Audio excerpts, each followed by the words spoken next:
Boa tarde, estamos começando o programa Mulheres Advogadas do Século XXI com o quadro A Vez Deles. E para participar desse quadro nós convidamos o advogado, professor da Fundação Getúlio Vargas, professor Alexandre Flecha. Quero lhe agradecer muito por ter aceito o nosso convite. É uma honra recebê-lo aqui. Você sabe que muitas advogadas e advogados, quando nós comunicamos que nós estaríamos recebendo você nesse espaço aqui do direito, ficou todo mundo muito feliz e me cobrando: Amanda, quando vai pro ar? Quando vai pro ar? Mas só vai pro ar em novembro. Tudo isso? Em novembro. Tá bom. Então hoje nós vamos falar só sobre... Em novembro? Só em novembro. A gente está em março gravando esse vídeo. Não, nós estamos em outubro. Hoje nós vamos falar de advocacia civil recursal. Ele vai trazer altas dicas aqui pra gente e vai ajudar muito na nossa advocacia. Vamos lá? A hora que você quiser. Então vamos embora. A atuação dos advogados e advogadas na fase recursal tem alguma peculiaridade? Olha, sempre que me perguntam isso, aliás, que você da minha parte nem agradeci, muito obrigado pelo convite de estar aqui, eu fiquei realmente muito feliz. A honra é toda nossa. Demorou um pouquinho pra gente marcar, porque eu reconheço a minha agenda é enrolada, então você me perdoe. Tudo bem. Está perdoado. Já estava com vergonha. Assim, pode vir comigo. Tem uma inconfidência. Você não pode ficar da cor do nosso sofá, não. É, mas vai acontecer algumas vezes. Uma inconfidência, ela me convidou várias vezes para estar aqui. Amanda, me perdoe. Verdade. Eu realmente fiquei enrolado com a agenda, mas estamos aqui e, como eu sou meio cara de pau, já me convido para voltar. Maravilha. Vai pro quadro Salto Agulha ser sabatinado pelas advogadas. O nome já me deixa meio tenso, mas tudo bem, a gente pensa nisso. Mas eu achei muito legal você trazer esse tema, porque é a minha área específica de atuação. Hoje, embora o meu escritório faça todas as instâncias, eu pessoalmente atuo muito mais no tribunal do que na primeira instância. Uma divisão do escritório, eu também sou advogado mais velho, então acabou acontecendo isso. Mas sabe o que eu percebo? É que eu não estou falando de um advogado específico, de você, da Luciana que trabalha comigo, que está ali me assistindo. Eu não estou falando de um advogado específico. Eu estou dizendo que o que eu vejo na maioria das vezes é que os advogados gastam muita energia na primeira instância, são combativos, estão lá, eles despacham, fazem audiência, se esforçam muito na primeira instância e quando chega na fase recursal, acaba deixando o barco correr mais solto. Eu vejo isso acontecer, não sei se você, na sua experiência, também vê isso, mas eu não vejo o advogado, depois que elabora o recurso, que aliás fica muito bem feito, mas eu não vejo o advogado indo despachar com o desembargador, pegando o memorial, e em vez de entregar o memorial lá na assessoria, despachar o memorial, fazer a sustentação oral. Eu não vejo isso acontecer. Na verdade, alguns advogados ficam desanimados, né? Porque, na verdade, para mim que advogo, eu já fui fazer algumas defesas orais e te confesso que eu fiquei muito decepcionada porque o acórdão já estava pronto. E só em 2 casos eu consegui com que o relator pedisse vista, mesmo assim não foi grande coisa, mas pelo menos eu conquistei, né, o fato dele pedir vista, então eu já fiquei bem feliz. Mas te confesso também que eu não sou muito de fazer a defesa oral, é um tanto desanimador, pelo menos aqui no estado do Rio de Janeiro, não sei se outros mas tribunais... Sabe o que acontece? Tudo que eu vejo no país inteiro é assim. Mas, na verdade, é uma questão de ponto de vista.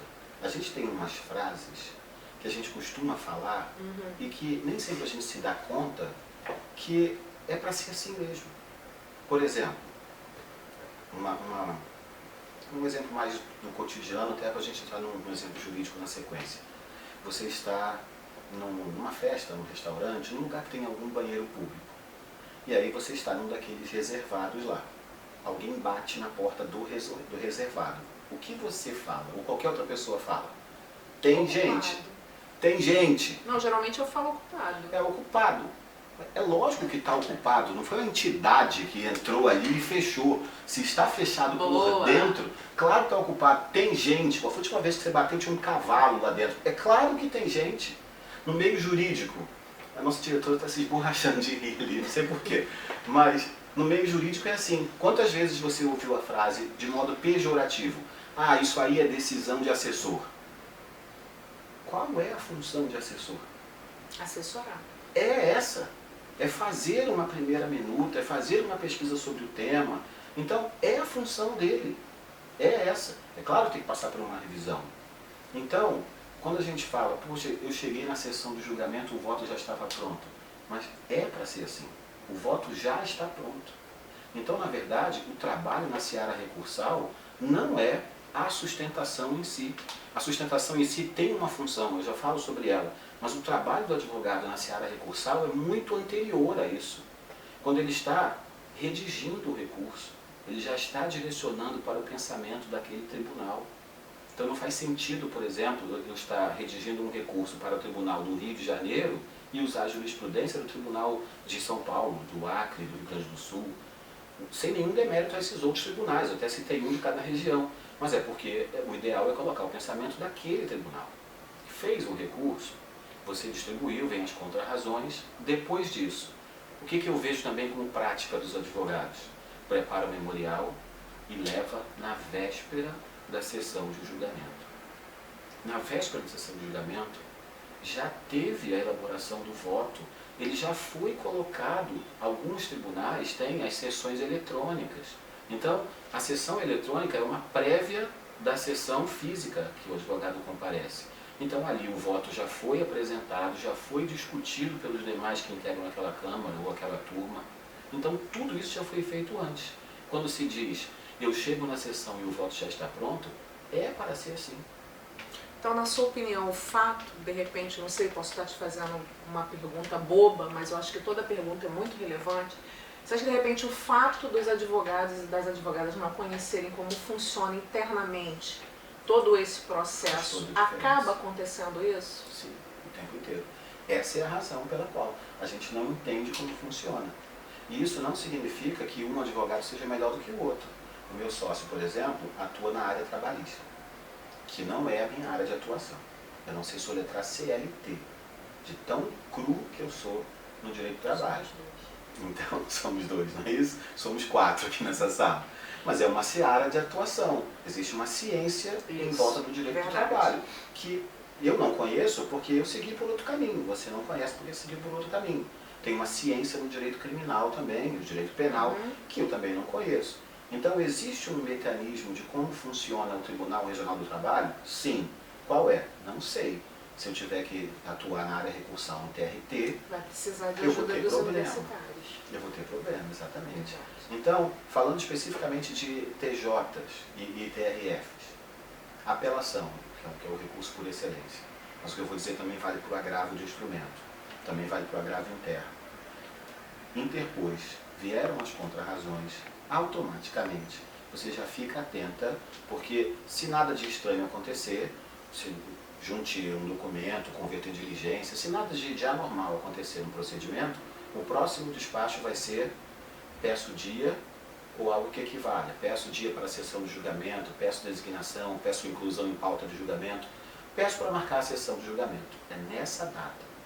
Não é no dia seguinte, é nesse dia que você já tem que começar a visitar relator e os vogais, para começar a explicar a sua tese, para levar o memorial, para despachar o memorial, porque é quando o voto começa a ser confeccionado.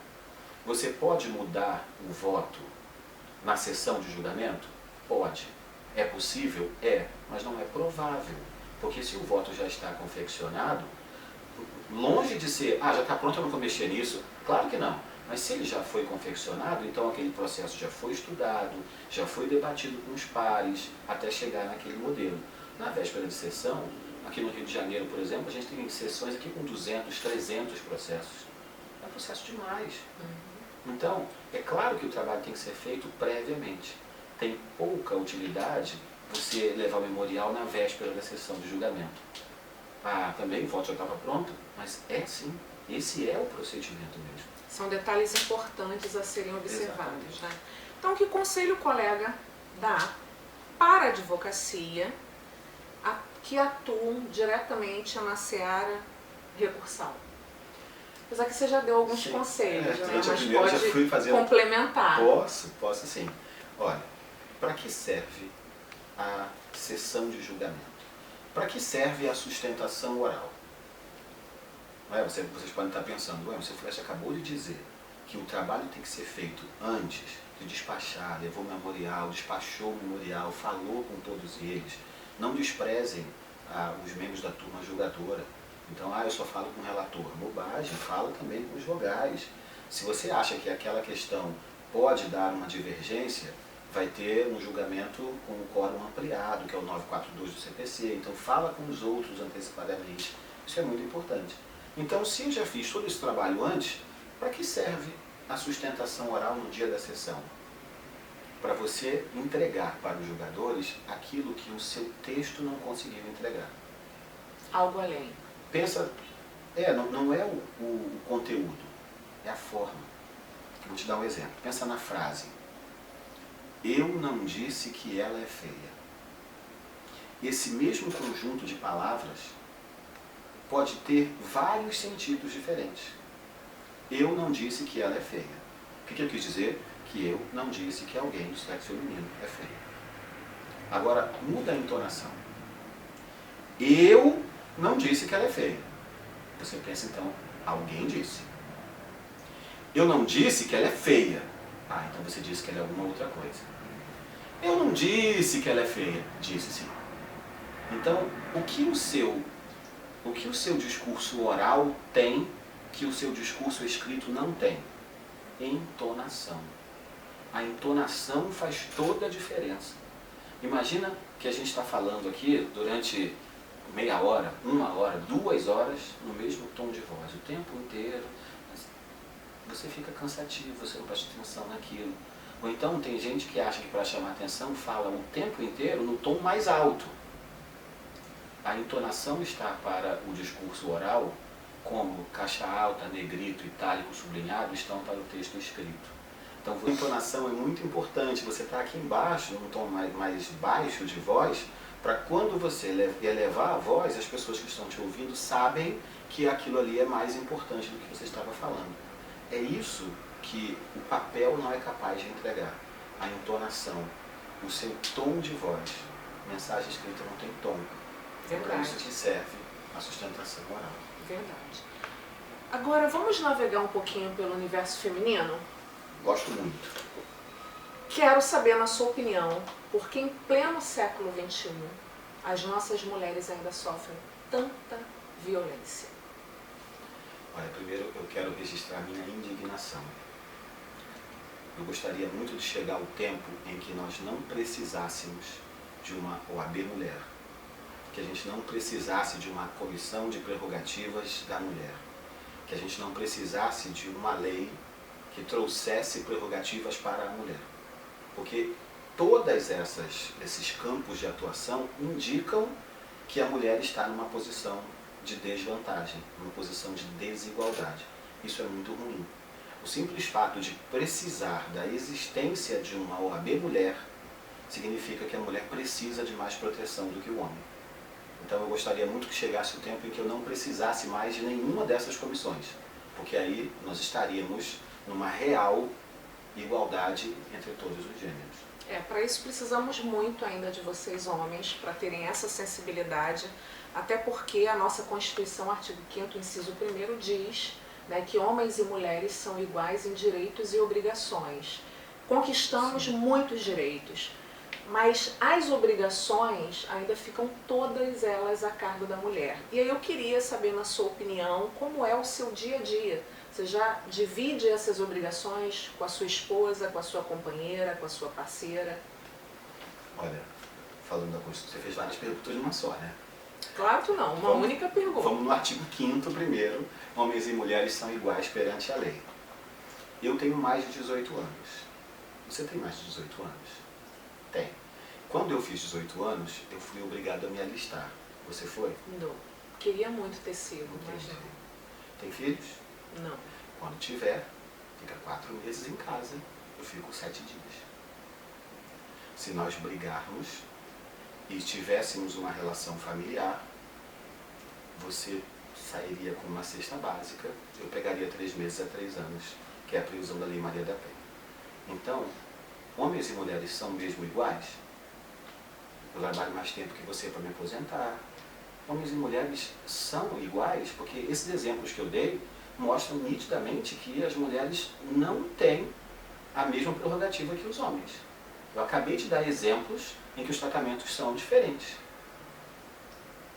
Mas se sair um concurso público e o edital disser que o salário do homem é maior que o salário da mulher, então isso estaria errado.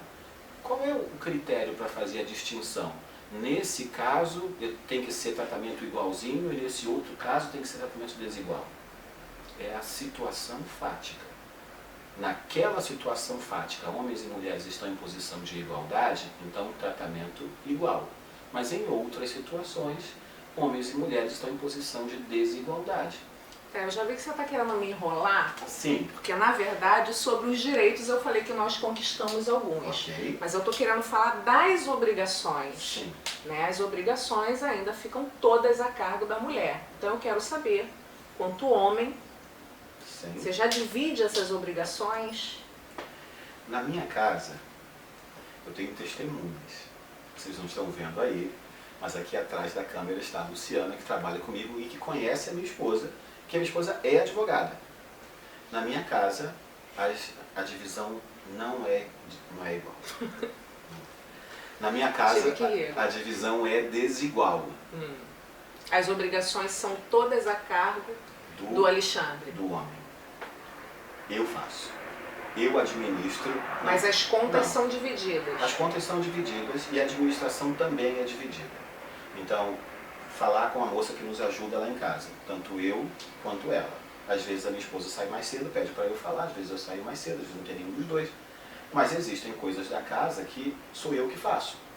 Então, compras de mercado, sou eu que faço. Aí, engraçado, vocês estão olhando aí, né? Tem 3 mulheres aqui, uma me filmando, Luciana aqui, a Amanda do meu lado. Eu estou em absoluta posição de desvantagem aqui. E aí vocês poderiam pensar, nossa, que homem legal, né? Pensa na mulher e tudo. Talvez, mas eu também gosto de fazer compras de mercado. Então acho que junta... por isso. Não, claro que não, porque eu também estou ajudando minha esposa. Mas por quem disse que essa função é da mulher? Isso aí, é nesse fato que eu queria chegar. Eu consigo entender por que essa função é da mulher. Isso aí. Isso é cultural, né? Pois é. Então, a cuidadora, né? Curiosamente, eu faço as compras da minha casa. Eu gosto de fazer, a minha esposa não curte tanto, então eu vou sozinho. Você cozinha? Pode cozinhar com o dedo? Se ligar para pedir a coisa? Não. Pode. Então eu cozinho. Você faz os pedidos? Faço os pedidos, se você cozinhar, eu cozinho. Sim. Vamos lá, o canal, né, nós iniciamos uma campanha que chama-se #ElesContraOMachismo. E nesse momento eu sempre peço para os nossos convidados, homens, mandarem uma mensagem falando um pouco a opinião de vocês sobre o machismo. Você pode olhar ali para a câmera e mandar o seu recado. Eu não consigo imaginar que alguém venha até aqui e fale a favor do machismo. Eu não consigo imaginar. É óbvio que é uma prática muito ruim, é um pensamento muito ruim, e lamento que esse seja pensamento não exclusivo dos homens. Lamentavelmente, mulheres também têm pensamento machista. Mas é óbvio que a grande massa é masculina de ter esse tipo de pensamento. Por que funciona assim? Por que é assim? Eu não sei explicar. Eu consigo te dizer que é assim, que funciona assim. Trazendo para mim a seara, que é a seara do processo, no Código de 73 tinha um artigo que dizia que nas ações de dissolução do casamento pelo divórcio, separação, anulação, etc., era competente o foro de domicílio da mulher. Por que existia isso? Por que a mulher merecia uma prerrogativa com relação ao homem na relação de casamento? Porque a mulher era um elo mais fraco? De modo geral, claro que não. Mas no casamento, a mulher é um elo mais fraco? Não. Vou melhorar a pergunta. Virei entrevistador. Virei. Vou melhorar a pergunta. Na relação de casamento, homens e mulheres deveriam ser iguais? Com certeza. Claro. Mas são? Não. Não são. Todos nós concordamos que deveria ser igual. Mas não é igual. Homens e mulheres não são iguais dentro do casamento, porque ora a gente vê o homem subjugando a mulher pelo poder físico ou pelo poder financeiro. Verdade. Não deveria ser assim. Eu lamento profundamente que seja desse jeito. E se eu tivesse alguma possibilidade de convencer outras pessoas a evitar esse tipo de pensamento, eu acho que esse é o momento. Evitar pensamentos de machismo seria muito bom para a sociedade de um modo geral. Então vamos lá para o nosso momento light, para o nosso momento relax. Para mim tá light a entrevista inteira. Eu vou fazer uma pergunta, Sim. uma palavra, o que vier à sua cabeça me responda. Direito. Esse é o momento light? Esse é o momento light. É o momento onde o convidado fica relax. Direito é a minha vida e é o que rege toda a sociedade. Democracia. Sem ela, impossível aplicar o direito. Liderança. Naturalmente a gente pensa nos mais fracos. Liberdade. Fundamental. Quero lhe agradecer mais uma vez. Estou assim muito, muito feliz. Aliás, estamos felizes demais pela sua presença. Por ter finalmente aceito o nosso convite. É uma honra recebê-lo aqui. E só mesmo agradecer e agradecer muito. Eu que agradeço muito, muito por estar aqui. As palavras o vento leva, mas eu acho que o comportamento, o modo de se expressar dizem muito. Verdade. Eu espero que eu tenha transparecido com as minhas palavras, com os meus gestos, com o meu olhar, o quanto que eu fiquei feliz de estar aqui. Gostei demais. Demonstrou-se. Demonstrou-se. Muito obrigado. E, como eu sempre termino com a frase da Lori Lutz, somos mulheres, somos meninas, fortes como aço e delicadas como o mais fino cristal. E não se esqueçam, se inscrevam no nosso canal e nos sigam também nas nossas redes sociais. Muito obrigado e uma boa tarde.